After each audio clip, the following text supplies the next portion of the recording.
बिस्मिल्लाहिर्रहमानिर्रहीम। अस्सलाम वालेकुम। Welcome back to my channel Ayesha food secrets. कैसे हैं आप सब लोग? उम्मीद करती हूँ कि आप सब लोग खैरियत से रहें, आप लोग जहाँ रहें खुश रहें, आबाद रहें। आज मैं आपके साथ आलू गोश्त की रेसिपी शेयर करने लगी हूँ जो कि बहुत ही मज़ेदार बनता है, लेकिन इसकी रेसिपी जो है बहुत ही ज़्यादा आसान है। इस आलू गोश्त को मैंने बिना किसी मसाले को ब्लेंडर में पीसे हुए बनाया है और आप खुद देख लें कि इसमें कोई भी आपको प्याज तैरता हुआ या टमाटर तैरता हुआ नज़र नहीं आएगा। इसका तरीका बहुत ही ज़्यादा आसान है। इसके लिए आपने वीडियो को एंड तक देखना है ताकि आपको पता चल सके कि आप मज़ेदार सा और परफेक्ट आलू गोश्त कैसे बना सकती हैं। बहुत ही इजी रेसिपी है, तो फटाफट से मैं इस रेसिपी को करती हूँ स्टार्ट। यहाँ पे मैंने प्रेशर कुकर ले लिया है, चूल्हा मैंने ऑन कर दिया है और इसके अंदर मैंने शामिल कर दिया है 1 कप कुकिंग ऑयल का और इसके साथ ही 2 अदद दरमियाने प्याज इसमें शामिल कर दिए हैं स्लाइस किए हुए। और इन प्याज को तेज़ आंच पर फ्राई करना है। इनको हमने ब्राउन नहीं करना, हल्का सा जब ये गोल्डन ब्राउन हो जाएंगे तो हम बाकी चीज़ें ऐड करेंगे। जी, तो प्याज जो है देखिए गोल्डन ब्राउन होना शुरू हो चुका है। तो अब यहाँ पे हमने ये 1 किलो मटन लिया है, इसको शामिल कर दिया है और इस मटन के साथ जो है इन प्याज को हम फ्राई करेंगे, यानी कि हमने 1 से 2 मिनट तक जो है इसको फ्राई करना है। इस तरह से हमेशा गोश्त बनाएंगे तो गोश्त बहुत ही ज़्यादा मज़े का बनता है। 1 से 2 मिनट के बाद अब मैंने इसमें एक पूरी जो है पोथी लहसुन की, यानी कि 15 दाने जो होते हैं जवे लहसुन के, वो शामिल कर दिए हैं और आपने इसमें साबुत लहसुन ही शामिल करना है।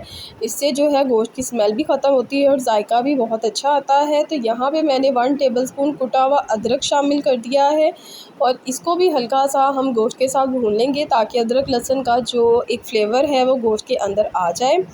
तो हमने इसको बहुत ज़्यादा जो है फ्राई नहीं करना, जस्ट 1 से 2 मिनट तक फ्राई करना है। इसके बाद इसमें साबुत गरम मसाले जाएंगे। तो इसमें मैंने 3 अदद बड़ी इलायची, हाफ़ टी स्पून साबुत काली मिर्च और 4 से 5 लौंग ये शामिल कर दिए हैं। इसमें बस यही जो है साबुत मसाले जाएंगे और इसके साथ ही अब मैं इसमें शामिल करूँगी 2 अदद मैंने टमाटर लिए थे जिनका मैंने छिलका उतार लिया था और उनको मैंने चॉप करके इसमें शामिल कर दिया है। और टमाटर के साथ भी इसको 1 से 2 मिनट तक तेज़ आंच पर मैं फ्राई करूँगी ताकि टमाटर जो है वो थोड़े से सॉफ़्ट हो जाएं।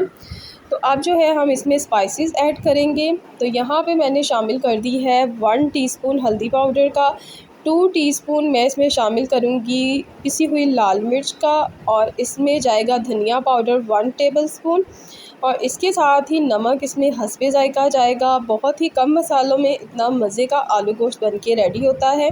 और अब इन मसालों के साथ भी इसको 1 से 2 मिनट तक भून लेंगे ताकि जो मसालों का टेस्ट है वो गोश्त के अंदर अच्छी तरह से आ जाए। और इसके बाद जो है इसमें हम शामिल करेंगे पानी। यहाँ पे जो है गोश्त अच्छी तरह से मैंने भून लिया है, 2 से 3 मिनट हो चुके हैं और अभी से आप मसाले की लुक चेक कर लें। अभी गोश्त बिल्कुल कच्चा है तो इतना ज़बरदस्त अभी से लग रहा है।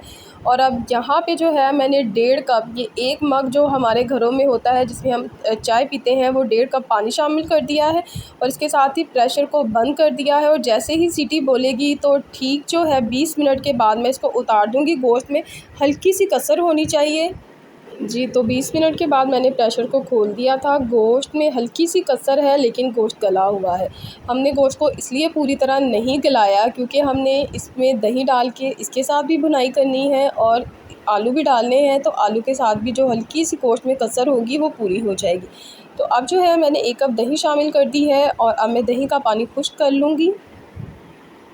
यहाँ पे दही का पानी बहुत अच्छी तरह से खुश्क हो चुका है और अभी से आप मसाला चेक करें कि किस तरह से ये पिसा हुआ मसाला लग रहा है, ताकि मैंने आपके सामने किसी भी मसाले को नहीं पीसा। ये देखिए इतना ज़बरदस्त सा जो है मसाला वो रेडी हो चुका है। और अब यहाँ पे जो है मैं इसमें आलू शामिल करूँगी। तो मैंने 1 किलो गोश्त लिया था और इसके साथ ही मैंने 3 पाव जो है इसमें आलू शामिल कर दिए हैं। आलू के मैंने मोटे मोटे टुकड़े रखे हैं और इसमें आलू जो है वो बड़े ही अच्छे लगते हैं।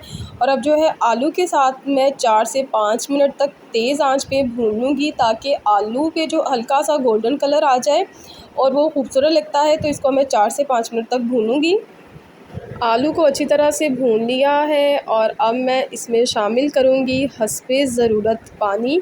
तो जितना आपने शोरबा रखना है उस हिसाब से आपने इसमें पानी डालना है, क्योंकि आलू भी गलने हैं तो उसमें भी पानी थोड़ा सा ड्राई हो जाएगा। तो इसके साथ ही जो है मैंने 10 से 12 जो है साबुत हरी मिर्चें शामिल कर दी हैं और इसको मैं कवर कर दूंगी तकरीबन 20 मिनट के लिए, हल्की आंच पे कि आलू गल जाएं। जी, तो यहाँ पे जो है आलू अच्छी तरह से गल चुके हैं और अब लास्ट में मैं इसमें शामिल कर रही 1 टीस्पून पिसा हुआ गरम मसाला और अब इसको करूँगी सर्व।